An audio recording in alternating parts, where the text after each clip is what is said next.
Y ella dijo a su marido: he aquí ahora, yo entiendo que que siempre pasa por nuestra casa es un varón santo de Dios.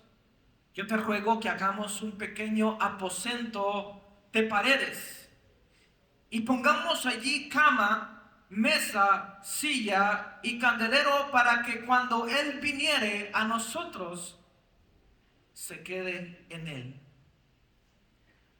Esta es una historia de una mujer llamada comúnmente la Tsunamita.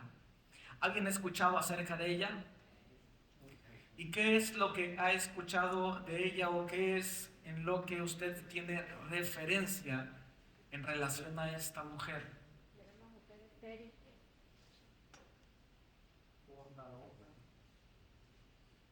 Era una mujer estéril. Una mujer que no podía tener hijos, que no tenía hijos. ¿Qué más ha escuchado acerca de ella? Posiblemente en estos últimos tiempos la mayor referencia que tengamos de la mujer tsunamita es porque se levantó en algún momento una canción llamada La Tsunamita. ¿Alguien la ha escuchado? ¿Sí? ¿No? Bueno, no la escuchen. ¿Por qué? La verdad es que tratando de comprender un poco la forma en que fue escrita, no le hallo sentido en relación a la historia. Por supuesto que la canción nos habla de...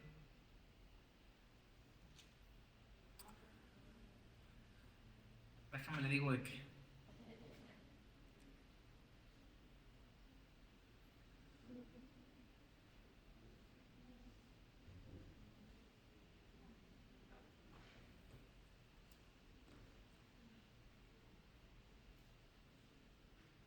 ¿Qué está pasando con la tecnología?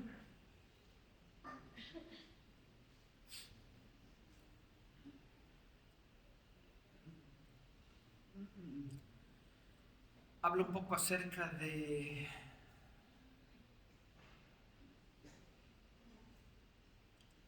la presencia de Dios.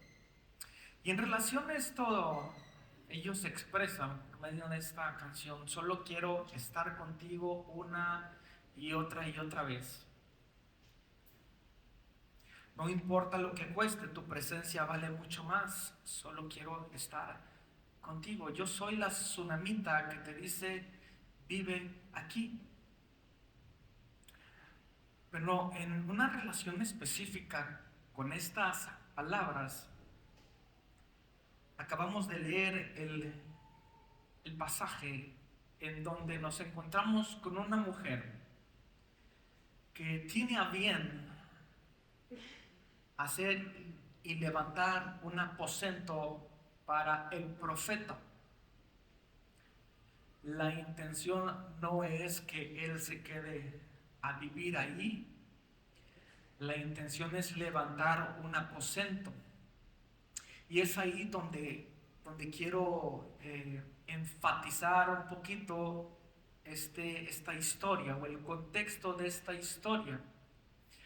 Porque la verdad es que no va tanto en relación a lo que el profeta pueda hacer o recibir, sino a lo que sucede en aquel lugar llamado el aposento, en un lugar secreto, en un lugar donde se espera haya un tiempo de comunión con el Creador. Y es ahí donde no puedo cuadrar tal vez la idea en relación a lo que dice esta canción. Sin embargo, bueno, vamos a olvidarnos un poco de lo que dice la canción para concentrarnos en lo que verdaderamente dice la historia y cuál es el verdadero énfasis, qué es lo que Dios quiere hablar y qué es lo que Dios quiere mostrarnos a través de ello. Entonces, regreso al inicio. Hay una mujer que es de la región o de una región llamada Sunem. Es de ahí el nombre o el apodo la Sunamita. Una mujer importante. En este sentido, cuando decimos importante, quiere decir que era una mujer que tenía recursos, que era sobresaliente en aquella época. No por nada se destaca el hecho de la palabra importante. Sin embargo, esta mujer vivía bajo una condición que más bien hasta este momento no es expresada. La palabra nos dice que ella pide permiso a su marido o habla con su marido al saber que el profeta pasaba. ¿De qué profeta estamos hablando? Eliseo. Eliseo es el sucesor del profeta Elías. Y al saber que este hombre de Dios pasaba constantemente por aquella región y llegaba específicamente a comer a la casa de aquella mujer, la mujer entonces dijo, hagamos, le dice al marido, ¿por qué no hacemos un aposento para que ahí repose, para que ahí descanse el profeta de Dios? Por supuesto, debemos entender, porque más adelante lo vamos a encontrar, que esta mujer no tenía descendencia. No sé si específicamente, porque hace un momento lo mencionamos, era estéril, pero la verdad es que la palabra en este caso específico no menciona que era una mujer estéril. Sin embargo, hemos de decir que tenía un marido y era un marido que estaba ya viejo, era mayor de edad. Entonces, posiblemente a esa razón ella no había podido tener hijos. Pero bien, eso no es lo importante hasta ahora en la historia. Esto es parte del contexto y lo que sucedía. Lo que yo quiero resaltar es la importancia del aposento. La primera cita que vimos fue Mateo capítulo 6, versículo 6. En este pasaje, el Señor prácticamente les está mostrando a sus discípulos una idea. La idea de ir a su aposento, la idea de apartarse, de ir a un lugar secreto y tener comunión, porque dice la Escritura, porque tu Padre que está en lo secreto. Y eso es lo que yo quiero resaltar esta mañana. Cuán importante es levantar un aposento para Dios. Ahora, esa fue la idea en el Antiguo Testamento. ¿Por qué la idea del Antiguo Testamento? Tenemos algunos ejemplos en los cuales hombres levantaron altares delante de Dios y tomaban algunos recursos, tomaban piedras, levantaban un altar y lo presentaban delante de Dios, lo ungían y presentaban la donación delante de Dios. Tenemos el caso de David, por ejemplo, uno de los mayores ejemplos, valga la redundancia, en relación a esto es el tabernáculo que levanta. ¿Ha escuchado acerca de él? Que en el Nuevo Testamento incluso se menciona como el tabernáculo caído de David, ahora se levanta. Era un lugar, un tabernáculo, una tienda que había preparado especialmente para elevar adoración delante de Dios. Es decir, se levantaban lugares específicos. Pero ahora tenemos que decir que hoy en día no es necesario levantar un aposento. ¿Por qué?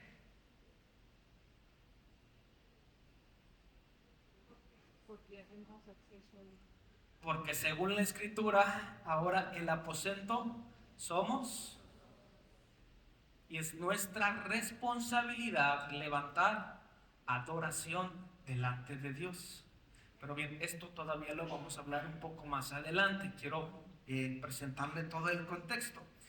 Bien, dentro de lo que leímos en esta porción hay 4 elementos de gran importancia. 4 elementos. Esta mujer le pide a su marido: vayamos, construyamos un aposento, y es necesario incluir dentro de este aposento 4 cosas importantes. ¿Cuáles son?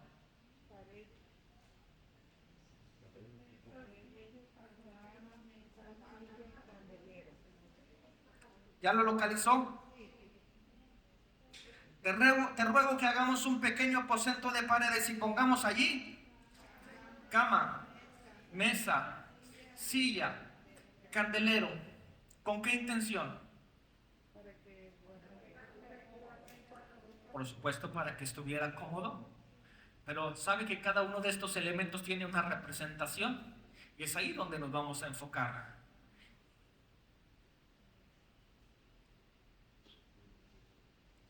Si pensamos en el elemento de la cama, ¿para qué sirve una cama? Para descansar. Si tenemos dentro de la habitación una mesa y una silla, ¿para qué sirve la mesa y la silla? Por supuesto que para participar de los alimentos, pero para que lleguemos a ello es también para tener comunión los unos con los otros. Así que la mesa significa comunión y la silla representa la autoridad de Dios. Por último, tenemos un candelero. ¿Y qué efecto trae un candelero? Trae luz. Es decir, esto representa la iluminación o la revelación de Dios por medio de su palabra. Su palabra ya está revelada, ahora nosotros somos iluminados.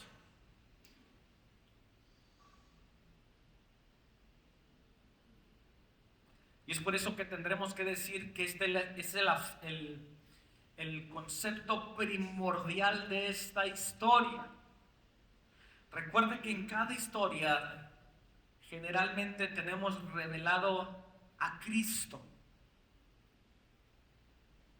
Y es ahí donde nosotros tenemos que llegar. No es solamente entender una historia para efectos prácticos. ¿Qué me puede servir esto a mí? Que por supuesto trae una enseñanza y lo vamos a comprender un poco más adelante. No solamente es entender conceptos prácticos, conceptos técnicos, sino entender qué me quiere decir Dios por medio de esta historia para que yo entienda que todo me lleva a Cristo. En este caso hay una relación también no solamente con Cristo, sino con su Espíritu Santo.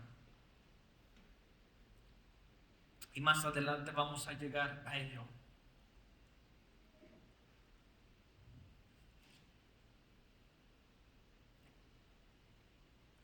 Versículo 11. Aconteció que un día vino él por allí y se quedó en aquel aposento y ahí durmió. Entonces dijo a Giezi su criado: llama a esta sunamita. Y cuando la llamó, vino ella delante de él. Dijo él entonces a Giezi: dile, he aquí tú has estado solícita por nosotros con todo este esmero. ¿Qué quieres que haga por ti? ¿Necesitas que hable por ti al rey o al general del ejército? Y ella respondió: yo habito en medio de mi pueblo. ¿Qué podemos notar en estos versículos? Sin duda es una mujer con un gran corazón de servicio. Eliseo le dice: tú has estado solícita para con nosotros. Y en algunos casos la mujer representa a la iglesia.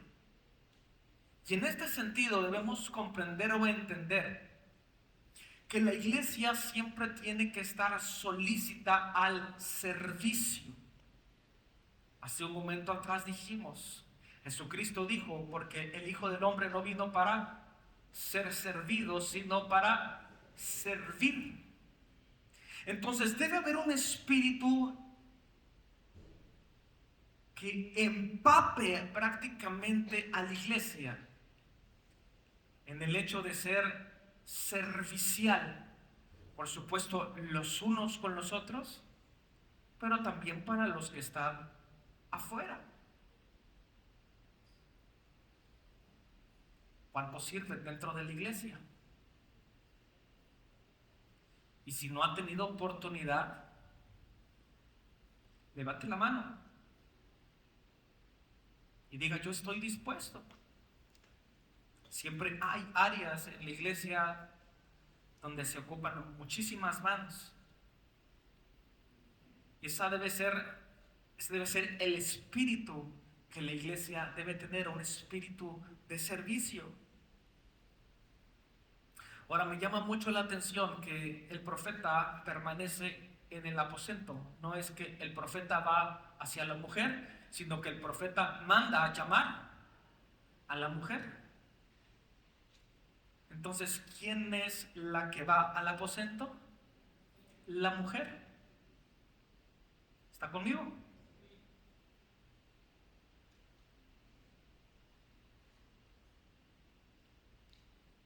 Y esto habla de un esfuerzo que tenemos que hacer.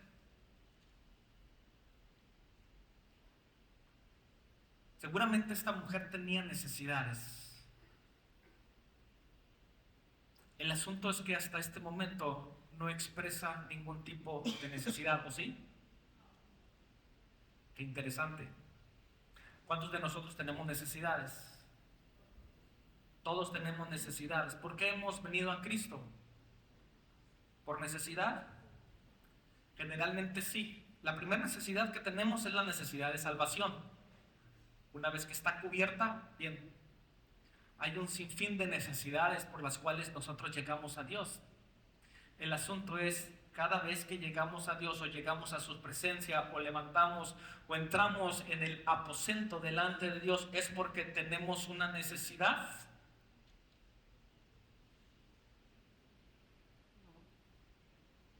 ¿Y ese es el deber ser? La verdad es que no.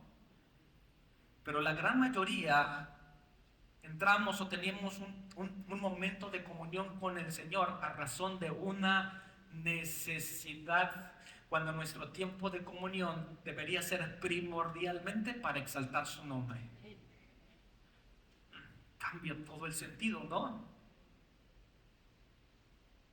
Así que esta mujer es llamada hacia el aposento.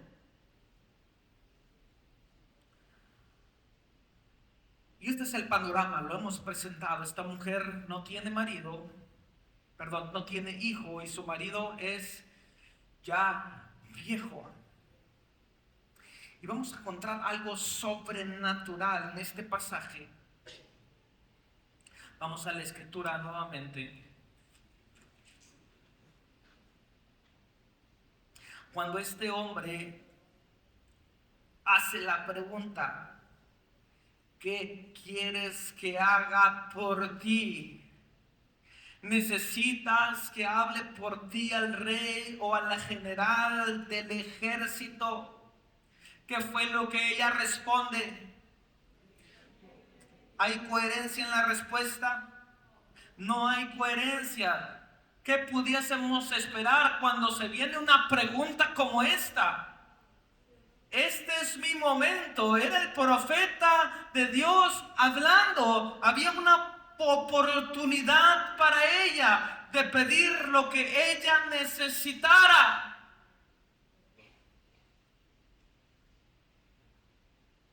Hoy tenemos la oportunidad de escuchar la voz de Dios a través de este pasaje y que Él nos diga qué es lo que quieres que haga por ti.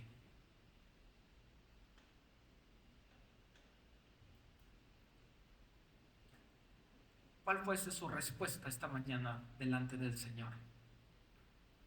Diría: imagínese que Dios está aquí. Pero no es una cuestión de imaginar, porque Dios está aquí. Pero vamos a ponerlo en esta perspectiva. Dios está aquí y Dios le está preguntando: ¿qué es lo que quieres que haga por ti? ¿Qué responderíamos ante ello?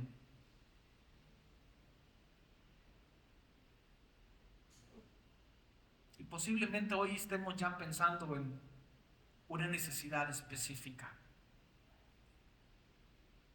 Y por supuesto que no tendría nada de malo tampoco en ese sentido pensar que podamos presentar nuestra petición delante del Señor. Sin embargo, causa un impacto el hecho de que aún teniendo una necesidad, conteste de esta manera. Versículo 14.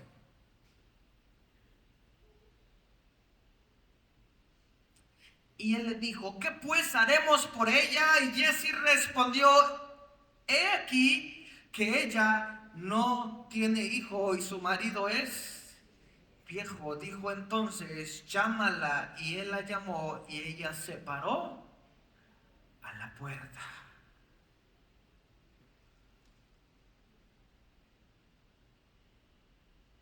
En el aposento, en el lugar secreto. Y él le dijo, y aquí viene lo extraordinario. Y él le dijo: el año que viene por este tiempo abrazarás un hijo. ¿Cómo tendría que haber reaccionado ante esta respuesta? Por supuesto que con gozo, con alegría. Posiblemente pensando en aquella situación hasta saltaría de gozo, de júbilo, pensando que la respuesta de Dios había llegado a su vida. Sin embargo, lo que encontramos aquí es algo totalmente diferente. ¿Qué es lo que encontramos? Ella le dijo: no, Señor mío, varón de Dios, no hagas burla de tu sierva.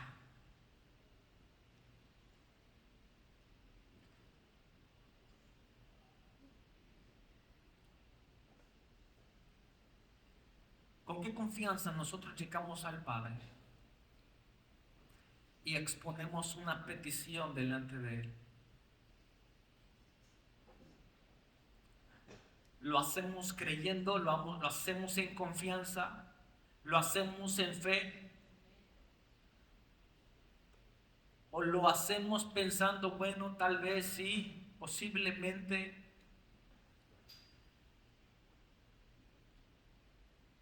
Esta mujer, considerando cada situación que había alrededor de ella, lo primero que pensó: no te burles, por favor, de mi condición.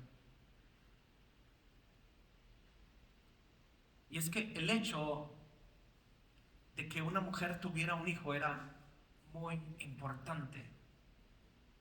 Muy importante. Porque cuando una familia no tenía descendencia, no había a quién darle sus bienes. Es más, las mujeres eran causa en algunas ocasiones de burla a razón de esto. Y sabe que como estaban bajo la ley, aún pensaban, seguramente ellos cometieron una infracción a la ley. Y debido a eso, Dios no les ha permitido tener un hijo. Y venía la crítica, venía la burla sobre ella. Y es por eso que lo entiende de esta manera: no te estés burlando de mí. Sin embargo, aquí viene lo extraordinario. Y cómo es que la misericordia de Dios se hace presente sobre aquella mujer. Dios muestra su compasión a quien tiene necesidad. ¿Cuántos de nosotros tenemos una necesidad? Dios está aquí para mostrar su compasión. Dios está aquí para escuchar nuestro clamor. Dios está aquí para escuchar nuestra súplica. Y es aquí donde el profeta habla y le dice: el año que viene, versículo 16, el año que viene, por este tiempo, abrazarás un hijo. No, Señor, varón de Dios, no hagas burla de tu sierva. Mas la mujer concibió y dio a luz un hijo el año siguiente, en el tiempo que Eliseo le había dicho. La palabra de Dios se cumplió en tiempo y forma.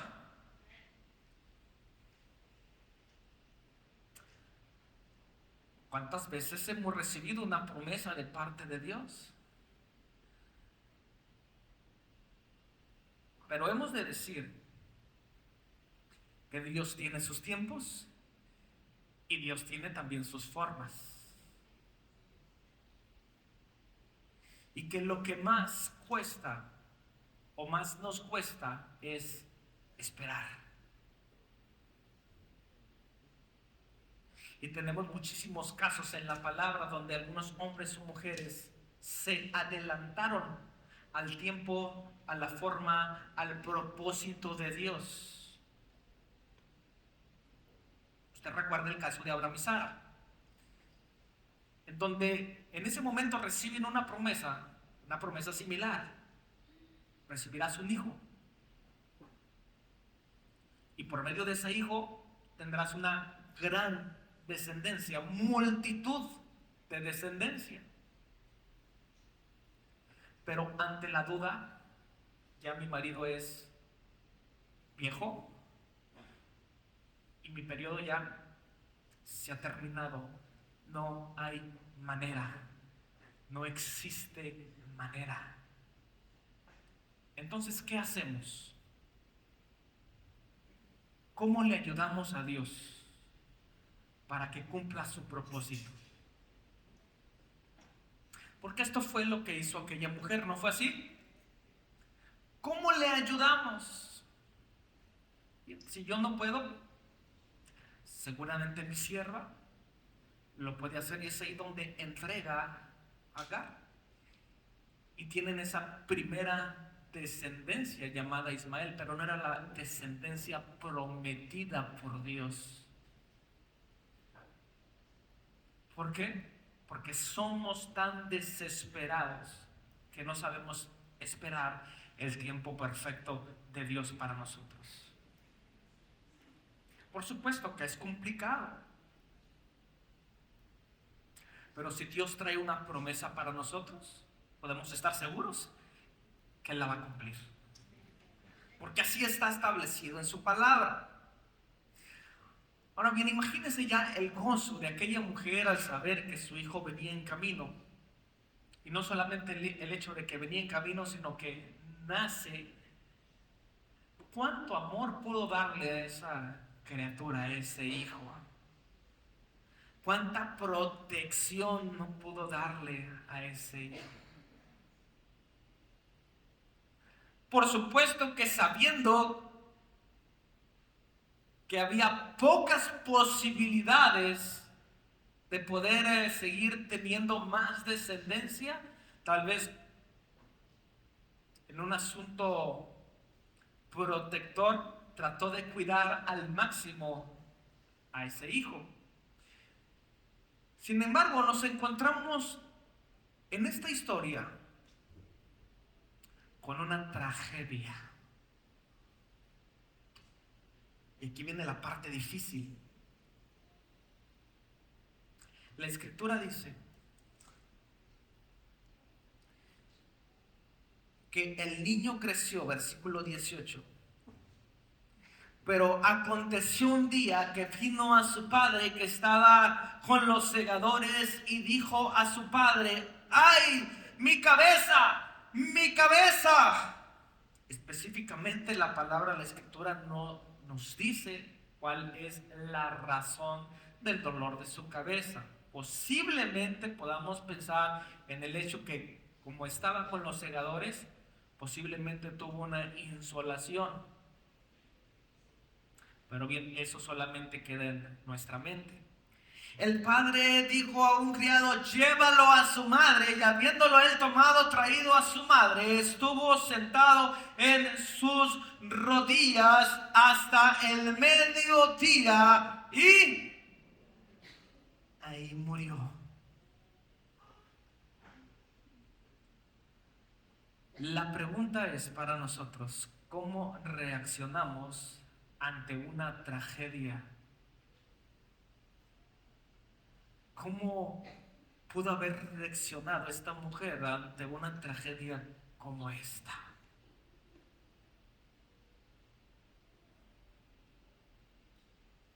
El hijo amado, el deseado, ya no estaba más con ella. Y por supuesto vemos que entra en un proceso de tribulación y posiblemente de amargura, como la misma palabra nos lo muestra un poco más adelante.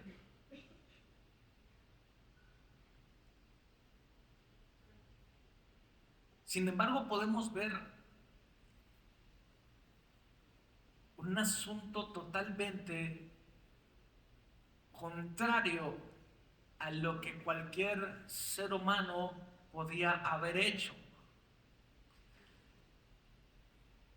Y tomando esto en cuenta, aquí es donde yo quisiera preguntar nuevamente, ¿cómo es que nosotros reaccionamos ante una tragedia?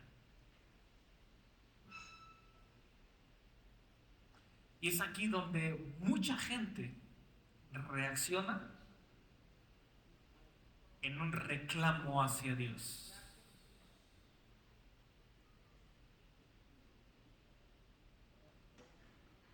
A ver, Señor, primero me lo das, ahora me lo quitas. Wow.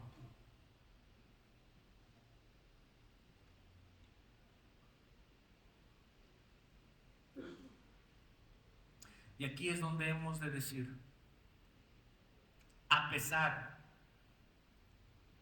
de una tragedia, ¿podemos seguir confiando en Dios? ¿Podemos seguir confiando en Dios?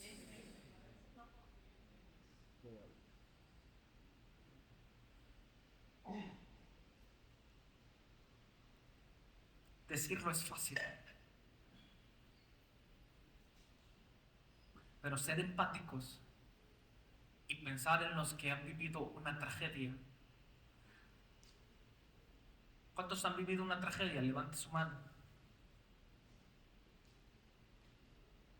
Sí, hay algunos.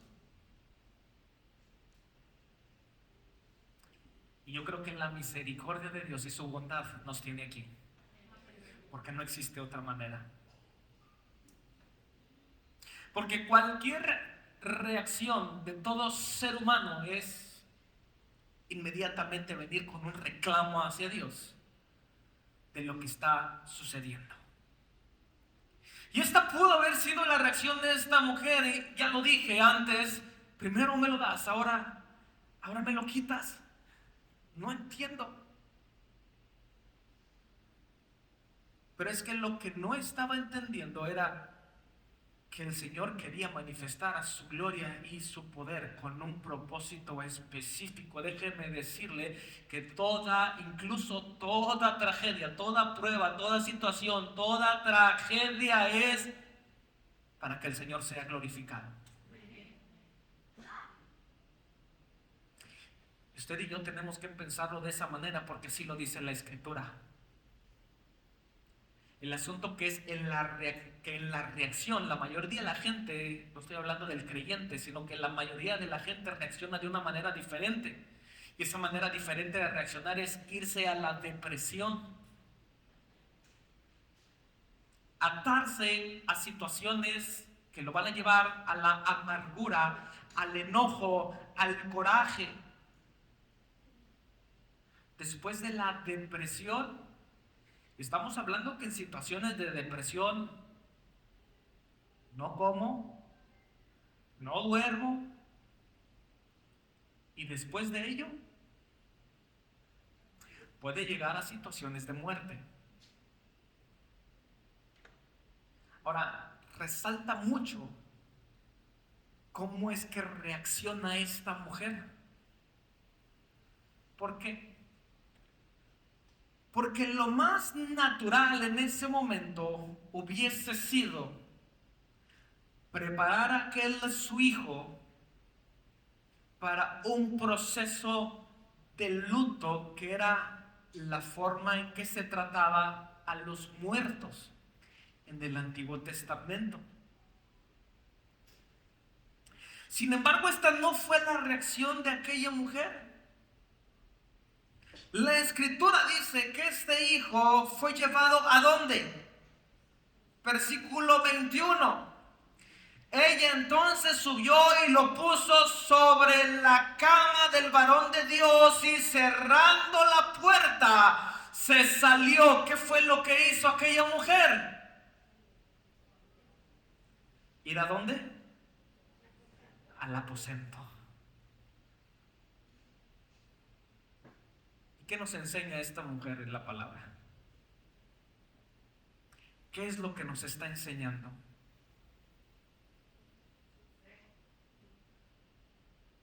Que aun y cuando la adversidad está presente, nuestra primera reacción debe ser ir al lugar secreto, ir a ese aposento. Y la Escritura dice que toma a su hijo y lo lleva a la cama del profeta. Y dijimos, ¿qué representación tiene la cama? ¿Qué representación tiene? Descanso. En lugar de presentarse como un reclamo delante de Dios, ella va. Y por medio de esa situación, trata de encontrar un descanso en la presencia de Dios. Y es por eso lo que he mencionado al inicio. Lo que quiero resaltar no es tanto la situación, sino el lugar y lo que representa para nosotros.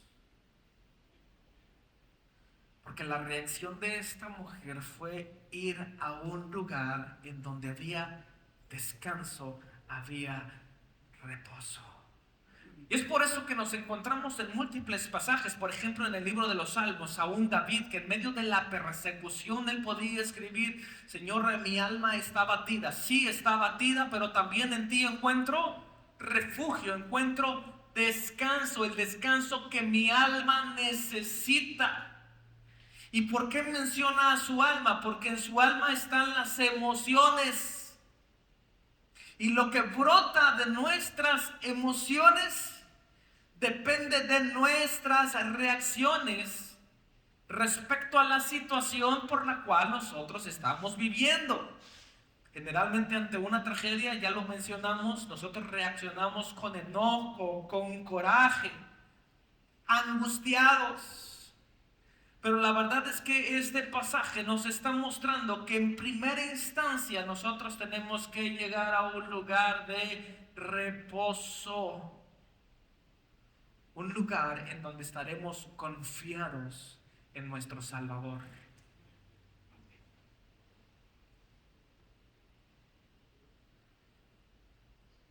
Esta mujer entró al lugar donde había descanso, donde había confianza, donde había seguridad.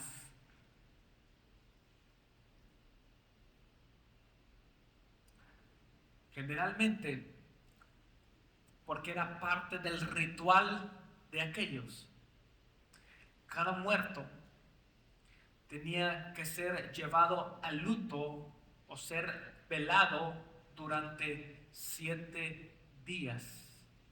Este era el proceso que se le daba a un muerto. Génesis capítulo 50, versículo 10. Ahí tenemos una referencia donde el padre de José fue llevado o estuvieron enlutados por un periodo de 7 días. Solamente tómelo como referencia. Ahora bien, después de aquella situación, de aquella tragedia, en donde encontramos que esta mujer lleva a su hijo al aposento, a la habitación de aquel profeta, la Escritura dice que cuando volvieron, versículo 18, Eliseo, que se había quedado en Jericó, regreso. Versículo 22. Llamando luego a su marido, le dijo: te ruego que envíes conmigo a alguno de los criados y una de las asnas, para que yo vaya corriendo al varón de Dios y regrese. ¿Había necesidad? Sí. ¿Había urgencia? Sí. Él le dijo: ¿por qué vas a verle hoy? No es luna nueva ni día de reposo. Y ella respondió: ten paz. Después hizo enabaldar el asna y dijo al criado: guía y anda, y no me hagas detener en el camino, sino cuando yo te lo dijere. Partió pues y vino al varón de Dios al monte Carmelo. Y cuando el varón de Dios la vio a lo lejos, dijo a su criado Jesse: he aquí la sunamita. La reconoció. Te ruego que vayas ahora corriendo a recibirla y le digas: te va bien, le va bien a tu marido y a tu hijo. Y ella dijo: qué extraña respuesta. ¿Qué respondería usted a una situación como esta?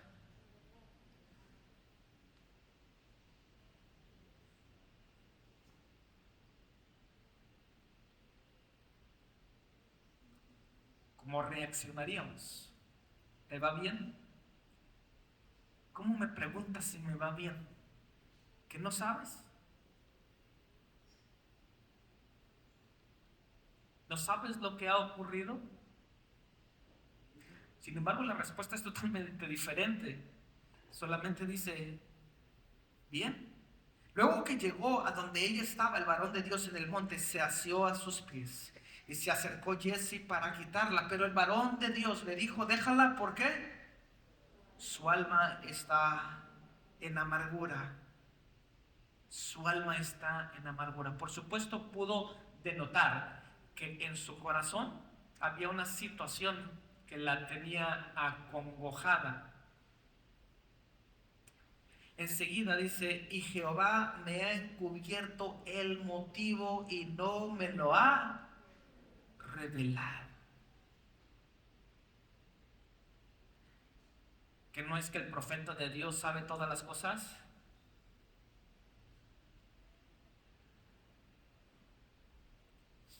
¿No es así? Porque muchas veces confiamos más en el hombre de Dios, que en lo que Dios dice. Solamente un pequeño paréntesis, porque es aquí donde tendremos que tener mucho cuidado de pensar que el profeta de Dios todo lo sabe y todo lo que dice es palabra de Dios. Examinarlo todo, retener lo bueno. Pero estamos en un caso donde el profeta de Dios, aquel que sucedió al profeta Elías, el profeta de fuego, es decir, venía como una unción poderosa de parte de Dios. A este profeta le fue encubierto el motivo. La respuesta seguramente viene a razón de lo que él puede notar en el rostro de aquella mujer.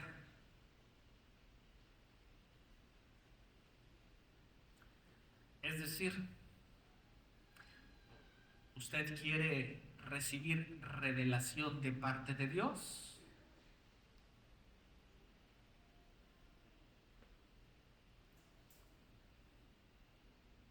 La palabra está revelada.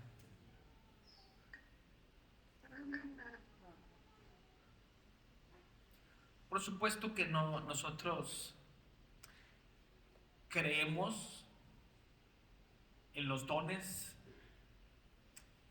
que el Señor ha puesto para con su iglesia, y creemos en el don de fe, creemos en el don de los milagros, creemos por supuesto en el don del discernimiento, creemos en el don de la profecía. Sin embargo, es necesario también que podamos examinar, porque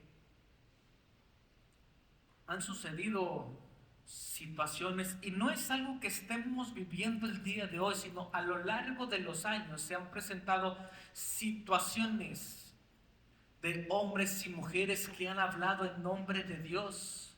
Se recuerda aquella porción en el libro de los Hechos, aquellos hombres que decían en el nombre de Jesús, aquel que predica, ¿no se recuerda? Aquel que predica Pablo, aquel que predica Pedro, en el nombre de Jesús. Es decir, ellos hacían una declaratoria en el nombre de ese Jesús, pero no había ningún tipo de respaldo.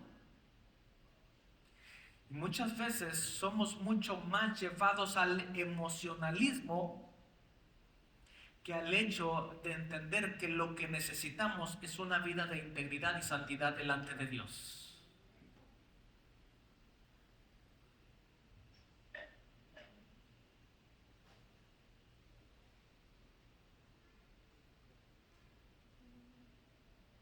Y en este caso específico, la situación no le fue revelada al profeta, porque así lo expresa.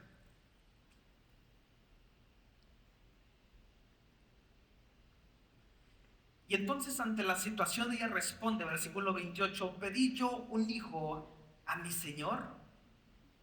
¿No te dije yo que no te burlases de mí? Esa fue la percepción. Lo percibió como una burla. Vuelvo al hecho de primero me das un hijo, ahora me lo quitas. Entonces dijo él a Giezi, ciñe tus lomos y toma mi báculo en tu mano y ve si alguno te encontrare. Si alguno te encontrare, no lo saludes. Y si alguno te saludare, no le respondas, y pondrás mi báculo sobre el rostro del niño. Y dijo la madre del niño, vive Jehová y vive tu alma, que no te dejaré.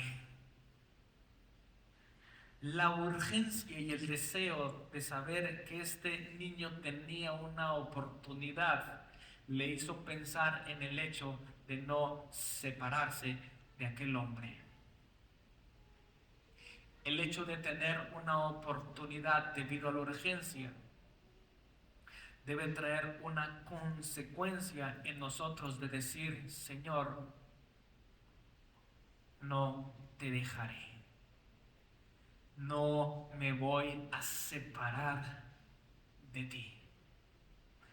Porque mucha gente ante una situación como esta, en el reclamo lo primero que hace es pensar y decir, esta es la clase de Dios al cual confiamos. Y es aquí donde viene el desánimo. Y es aquí donde podemos denotar que verdaderamente no hay un convencimiento de lo que somos delante de Dios. Y que aún en medio de lo que pueda suceder, nuestra confianza debe ser plena en Cristo Jesús.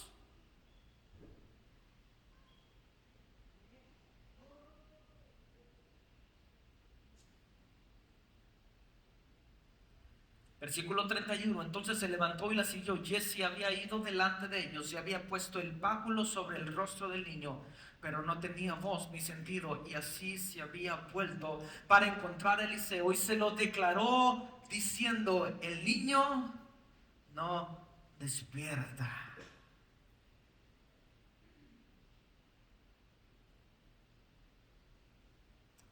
Es decir, comprobando el hecho de que aquel niño verdaderamente había muerto.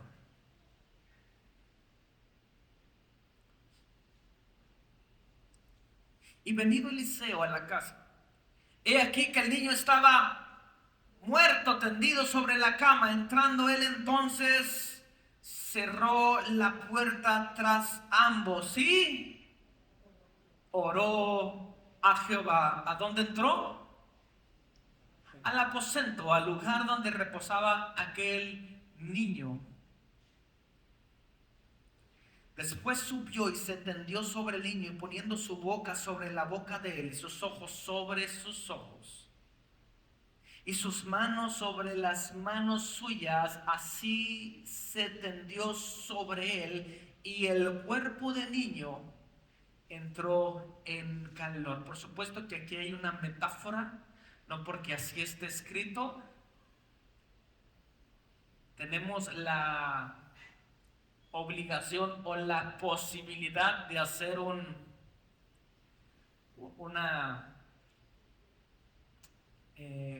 acto como el que el profeta estaba haciendo en este momento, sino que en este sentido, en esta metáfora o analogía, tenemos que pensar que aún sobre aquellos que están muertos, nosotros tenemos que emparejar nuestro rostro para que por medio de la presencia de Dios nosotros podamos dar también vida al que no lo tiene. Porque hemos de decir que aquellos que están alejados de Dios están muertos espiritualmente. Pero la presencia del profeta, la unción de Dios, provocó que el cuerpo del niño entrara en calor. Porque hemos de decir que cuando una persona está muerta, está totalmente fría, ¿verdad? En ambos sentidos, de manera física, por supuesto que también de manera espiritual. Volviéndose luego se paseó por la casa a una y otra parte y después subió y se tendió sobre él nuevamente y el niño estornudó. ¿Cuántas veces? 7 veces y abrió sus ojos.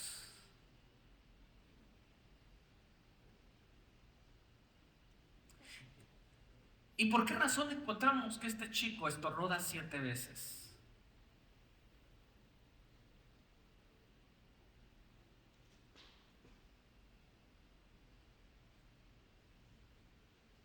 ¿Por qué 7 veces?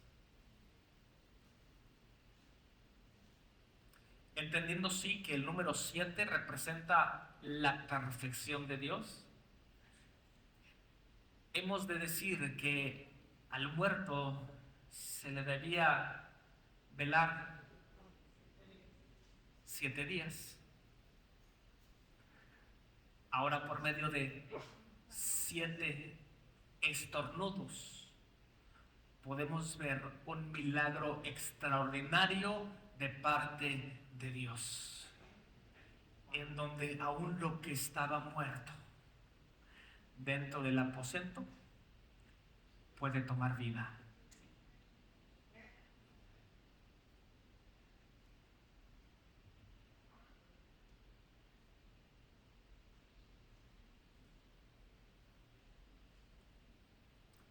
Yo no sé si usted está conmigo, me está siguiendo.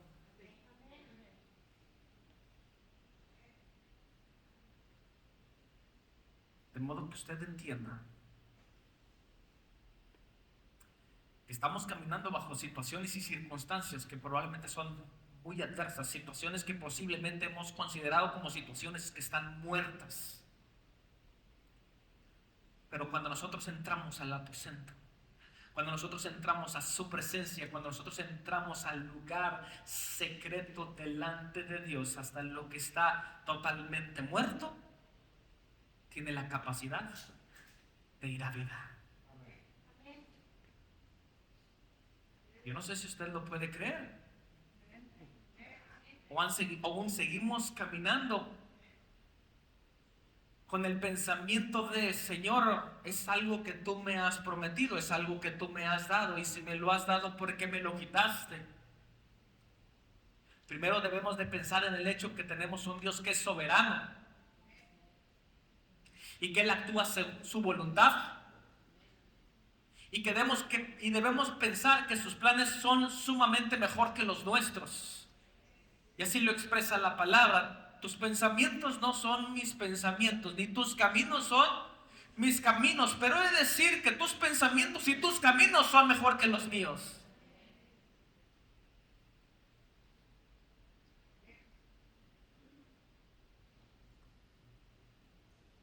Ahora vamos al contexto espiritual. Déjeme terminar la historia. Versículo 36, entonces llamó él a Jesse y le dijo, llama a esta tsunamita, y él la llamó, y entrando ella, él le dijo, toma a tu hijo. Y así que ella entró y se echó a sus pies. ¿Y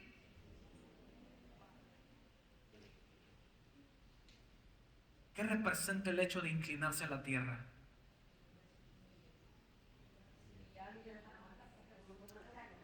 Que ella adoró al Señor y en un símbolo de gratitud se inclinó delante del Señor. Después tomó a su hijo y salió. Nos escucha más de esta historia, aunque bien la historia de la tsunamita no termina aquí. Tenemos otro episodio en el capítulo 8, se lo dejo de tarea. Se lo explico rápidamente, brevemente. En una situación de hambruna, el profeta le dijo, sal de esta tierra. 7 años vienen de hambruna, otra vez el número 7. Pero a los 7 años vas a regresar. Cuando esta mujer regresa, había perdido sus posesiones, su tierra, su casa.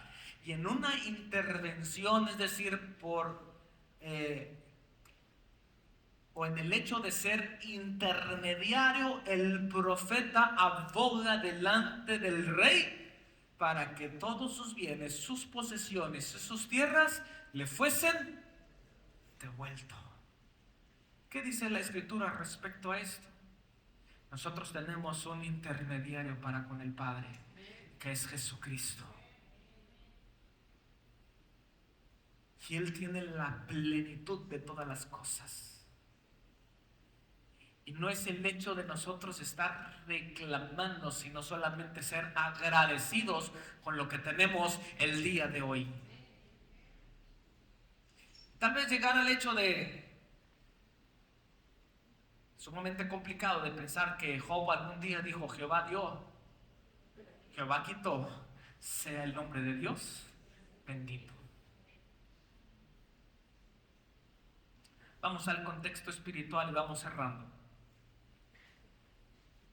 Entendemos que ahora el Espíritu Santo es quien reposa en nosotros para traer descanso al alma y al espíritu. Ese es el verdadero objetivo del aposento. Entender que ahora el Espíritu de Dios mora ¿en quién? En nosotros. Y tiene la capacidad de traer a nosotros descanso. Tiene la capacidad de traer tranquilidad en momentos de angustia. Tiene la capacidad de darnos confianza aún y cuando la perdemos. Porque eso es lo que hace el Espíritu de Dios. La Escritura dice que donde está el Espíritu de Dios, allí hay libertad. El Espíritu de Dios ha venido a morar sobre nosotros o en nosotros. No está particionado, Él viene a morar en nosotros. El Espíritu de Dios no requiere de un espacio, requiere de toda nuestra vida. ¿Se acuerdan que en algún momento le mencioné una canción que por moda había estado sonando mucho?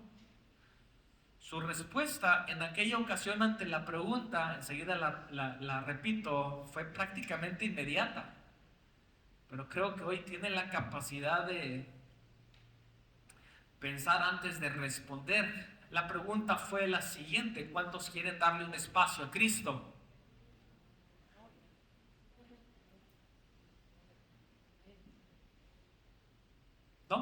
quiere darle un espacio? Sí, amén o no amén. Esta canción dice, espacio te haré. Es una traducción, es una mala traducción. Pero ahí vamos nosotros, ¿verdad? Porque está de moda, la cantamos. Espacio te haré, Jesús, haz lo que quieras conmigo. ¿Usted quiere darle un espacio a Cristo? Y para los que piensan que sí, ¿y el otro espacio? ¿A quién se lo vamos a dar? ¿A nuestras emociones? No, no sé, ya con esas tengo, ¿verdad? Son suficientes. No, no, no, no, no, no. ¿Cuánto espacio te quiere darle a Cristo? No necesita de espacios, necesita todo. ¿Qué cantamos hace rato? También es una referencia que comenté en aquel momento, ¿verdad? Cristo Jesús, tú eres, no eres un espacio, no eres una parte de mí, tú eres mi plenitud. Si nosotros pensamos en darle un espacio, entonces no hemos dejado que el Espíritu Santo repose totalmente sobre nuestra vida. Porque Él no requiere de espacios, requiere de todo. Todo nuestro ser. Y es aquí donde nuestra vida tiene que cambiar en la totalidad. Es aquí donde tiene que usted pensar de manera diferente. Es su Espíritu quien tiene que llevarnos. Concluimos, la iglesia tiene que estar dispuesta. Vimos que había una representación en el hecho de que esta mujer estuviera en esta historia con respecto a la iglesia, y tiene que estar dispuesta a servir sin esperar nada a cambio. ¿Se presentó esta mujer con alguna petición delante del profeta? Absolutamente ninguna. ¿Cuál fue su intención y cuál fue su corazón? Hagamos, sirvamos al profeta de Dios. Sin ninguna petición, sin nada de por medio. Ese es el corazón y el espíritu de la iglesia. Señor, yo me presento delante de ti. Sirvo para ti.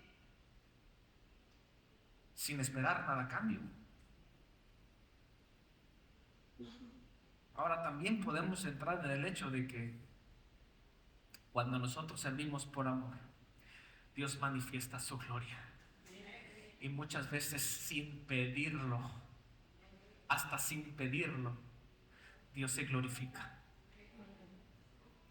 Pero ¿con qué corazón nosotros nos presentamos? ¿Estamos cada domingo realmente viniendo con una esencia de adoración delante de Dios? ¿O venimos cada domingo esperando que Dios resuelva la situación en la que yo estoy viviendo? Insisto, no es solo el hecho de que si pensamos que estamos atravesando circunstancias no podamos externarlas delante de Dios, porque es así como debemos dirigirnos, pero con toda humildad y con todo ruego delante de Dios. Pero lo que primero tenemos que hacer cuando entramos al aposento, recuerden que cuando hablamos del aposento hablamos de tiendas o de tabernáculos. La palabra en el libro de los Salmos nos dice: entrad por sus puertas con acción de gracia y por sus atrios con alabanza. Pero muchas veces con lo que primero que venimos ahí, Señor, tú conoces mi historia. Y tú sabes, Señor, lo que hay en mi corazón. Y en lugar de llegar con un agradecimiento, con adoración delante del Señor, entramos con queja. Parece que entendiéramos que la Escritura nos dice: entrar por sus puertas con la queja y con la congoja. ¿No? Pero la Escritura nos dice todo lo contrario. Entra por sus puertas, ¿cómo? Con gratitud. Y por sus atrios, con alabanza. Realmente, hermanos, esto va a cambiar nuestro entorno. Va a cambiar todo nuestro entorno. Tenemos que mantener una vida de comunión y ejercitarnos por medio de la palabra. Eso es lo que denota el aposento en 4 elementos que ya vimos: cama, mesa, silla y candelabro. Una comunión con el Padre.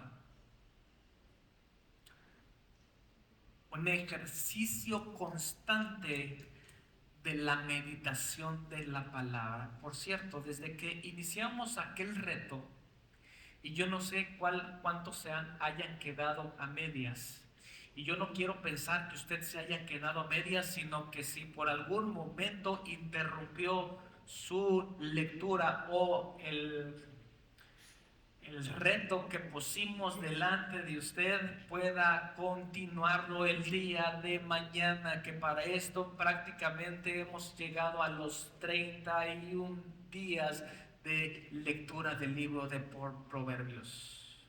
¿Cuántos han terminado su reto? No quiero que me levante la mano. ¿Cuántos han terminado su reto? ¿Cuántos han sido diligentes? Por supuesto, no todos lo tomaron, pero el día de mañana tiene una oportunidad.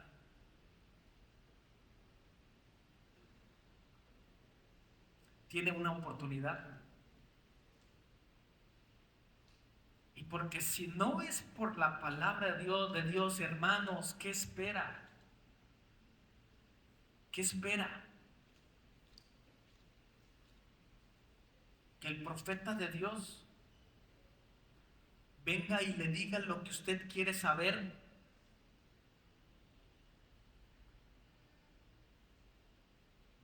Quiere que le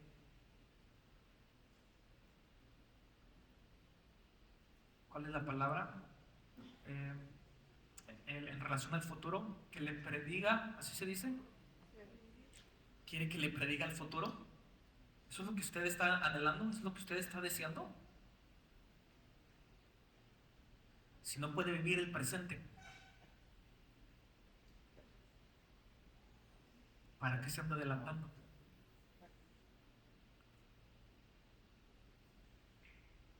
Si no puede ni siquiera abrir su Biblia para que Dios le hable,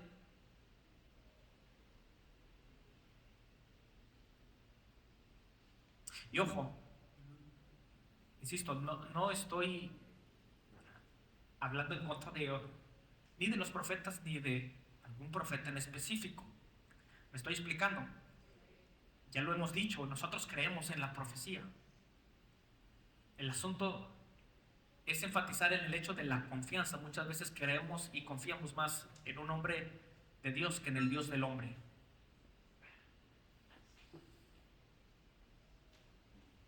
Ay.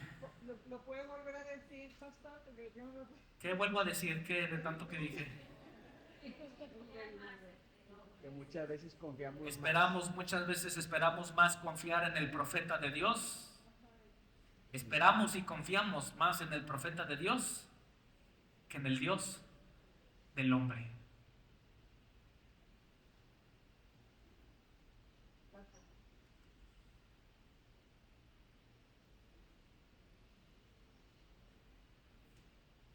Aunque no digamos amén.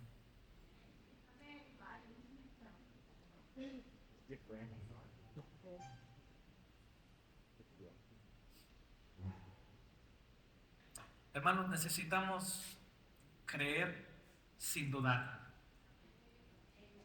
La mujer dijo: vive Jehová y vive tu alma, que no te dejaré. Es decir, Señor, no importa lo que hoy esté pasando, no importa las circunstancias, no importa el problema que yo esté pasando, no importa lo que haya sucedido anteriormente, yo tengo plena confianza en ti para decir: no te dejaré.